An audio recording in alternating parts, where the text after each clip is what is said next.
It maybe wasn't the return home Cody Eakin was expecting on Saturday night, but it did prove to be a crowd pleaser. Another big pull for Saturday's game was the Saskatchewan Roughriders. A few of their players came down to sign autographs and take part in a special Rider Night event. There were over 2,500 fans at the iPlex for the event. But having a look over the season, this attendance and excitement level on home ice seems to be more of the exception than the rule.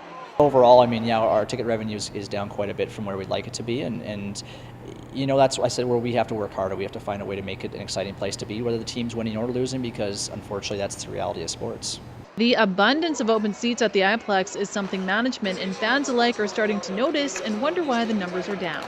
I can't figure that out. I thought maybe the football to begin with, for the first few months, but then after that, after football season was over, I couldn't believe that the numbers were so low. Because of the weather situations that we've had this winter, it's probably reduced the attendance. General economy around the area here is not as strong as I think it was in the past, and that's maybe another reason why we haven't had full attendance. A full house at the iPlex is over 2,800. This year's average is more like 2,100, with some games bringing in fewer than 1,900 fans. And even though fewer ticket sales does equal fewer dollars for the franchise, they still say the team isn't on thin ice.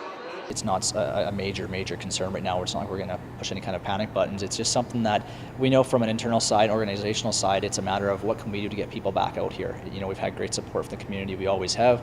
You could always use a little more. I mean, that's obviously what we're trying to do, but it's a matter of internally deciding how can we get some more people out and how can we make this a fun place to be so that someone isn't necessarily coming out just to support us. They're here because it's an entertaining place to be. The Broncos started off this season knowing the revenues were down compared to 2009.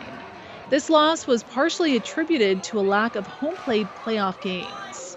But the Broncos will concentrate their efforts on the ice as they hope to solidify their spot in the 2011 playoffs. The Broncos' next home game is on February 19th when they'll host the Brandon Wheat Kings. For Southwest TV News, I'm Kara Rapke.